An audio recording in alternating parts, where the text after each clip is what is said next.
Баршаңызға сәлем, біздің Дастархан YouTube арнасының көрермендері. Бүгін біз сіздермен сарымсақ туралы керемет пайдалы ақпараттармен бөлісетін боламыз. Арнамыздан алыстамаңыздар. Сарымсақты білесіздер, ол қанша пайдалы екенін білсек те, бірақ біз оны күнделікті рационымызға қоса алмаймыз. Себебі неге? Дәл сол жайлы бүгін сіздермен керемет ақпараттармен бөлісеміз. Адамның қорғанышы бұл иммун жүйесі, бәрімізге белгілі. Түрлі жұқпалы ауруға қарсы тұру қабілетіміз де сол иммун жүйеміздің мықтылығына тікелей байланысты. Иммунитетті күшейтуде тамақ рационы аса маңызды. Міне осындайда сарымсақ жеудің пайдасы көп екенін жиі естиміз. Сонымен сарымсақтың пайдасы қандай және пайдалы екен деп шамадан тыс жеудің қандай және қаншалықты зияны бар, соны бірге талқылап көрейік. Ең алдымен біз сарымсақтың пайдасы қандай, соған тоқталып кетейік. Сарымсақты шикіде жегенде аллицин заты бөлінеді. Бұл зат түрлі зиянды бактерияларды жояды, сондай-ақ антисептикалық, яғни залалсыздандыру қабілетіне ие. Егер сарымсақты қыздырса, немесе ыстық суға салса, онда аллицин бөлінбейді. Ас мәзіріне шикі сарымсақты қоссаңыз ғана ағзаңызда өкпе құрты, дизентерия, кандидоз бен герпес ауруларын тудыратын түрлі бактериялардан қорғайсыз. Екінші, қан тамырларының қызметін реттейді. Сарымсақтың құрамындағы аллицин жүрек қан тамырлары жүйесінің қызметін реттейді. Күніне сарымсақтың бір бөлігін жесе, қан тамырларын нығайтып, қан айналымын жақсартады. Залалды холестерин мөлшерін 10%-ға төмендетеді. Сәйкесінше қанның ұюын болдырмай, жүрек талмасының алдын алады. 12 апта бойы сарымсақты үзбей қолдану арқылы артериалды қан қысымын реттеп алуға болады. Үшінші, қандағы қант мөлшерін төмендетеді.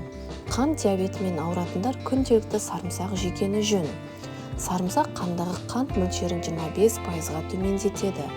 Бауырдағы инсулиннің ыдырауын баяулатады. Сонымен қатар қан тамырлары және күре тамырларының жұмысын реттеп, қан диабетімен ауыратындардың жүрек қағысын жақсартады. Төртінші, иммунитетті күшейтеді. Сарымсақ вирусты ауруларды емдеуде және оларды профилактикасында таптырмас табиғи дәрілік құрал болып табылады. Сарымсақты күнделікті пайдалану тұмау сырқауды 60% алдын алуға болатыны ғылыми дәлелденген.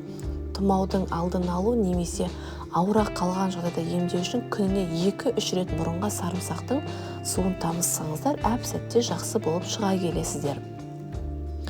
Қатерлі ісіктің алдын алады. Сарымсақ құрамындағы күкірт, сульфид, салил, цистеин мен селен ағзадағы шлакты сыртқа шығарып қана қоймай, қатерлі ісік жасушаларын өлтіреді. Зерттеулер нәтижесі сарымсақты күнделікті қолдану қатерлі ісіктің пайда болуын 20%-ға төмендететінін ескерткен.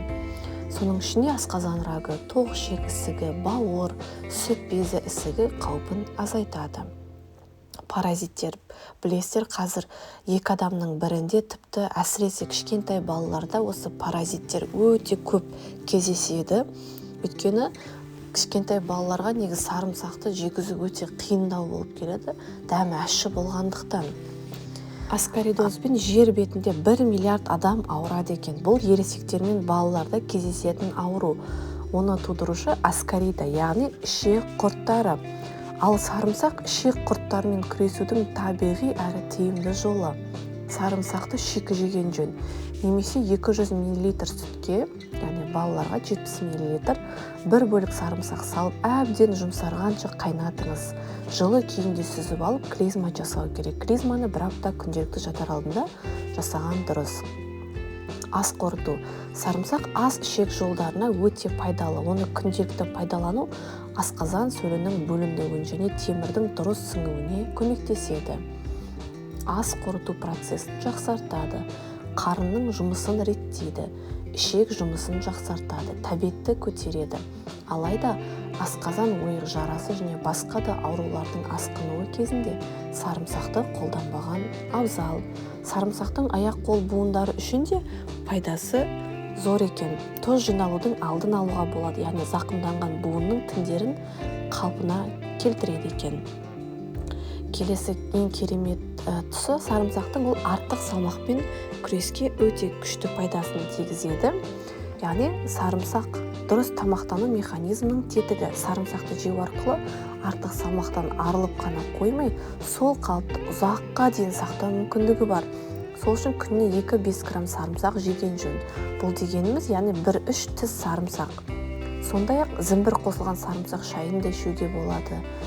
Және ыстық суға сарымсақты салып, оның суын да ішіп жүрсеңіз, сіздерге өте керемет пайдасын тигізеді екен.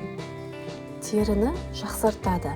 Сарымсақтың құрамындағы дәрумендер теріні серпінді етеді, безеудің пайда болуын азайтады, әжімнің, бет терісінің қартаюын алдын алады. Бұл үшін сарымсақтан жасалған маска жасау міндетті емес. Күніне сарымсақтың 1-2 бөлігін жесеңіз, соның өзі сіздерге орасан зор өзінің көмегін тигізеді. Ал енді сарымсақтың пайдасын тиіп жаздық, оның біз 1 бөлігін ғана айттық. Яғни өте ағзамызға пайдалы екендігін білдік. Яғни оның пайдалы тұсымен қоса зиян тұсы бар. Ол қандай? Сарымсақтың құрамы түрлі элементтерге өте бай, сондықтан оны шамадан тыс жеуге болмайды. Себебі әйтпесе уланып қалу мүмкіндігі бар. Яғни күніне 8 тіс сарымсақты жеу жеткілікті болып табылады. Яғни егер артық жеп қойсақ, ол бізге кері әсерін тигізуі мүмкін. Және сарымсақты аш қарынға жемегендеріңіз дұрыс. Себебі асқазан ауыратындарға өте қатты әсер етуі мүмкін. Міне сіздермен біз осындай керемет сарымсақ туралы ақпаратпен бөлістік. Егер біздің ақпаратымыз пайдалы болса, арнамызға тіркеліп, пікір қалдырып, лайк басуды ұмытпаңыздар. Себебі алдағы уақытта да біз сіздермен керемет пайдалы ақпараттармен бөлісетін боламыз.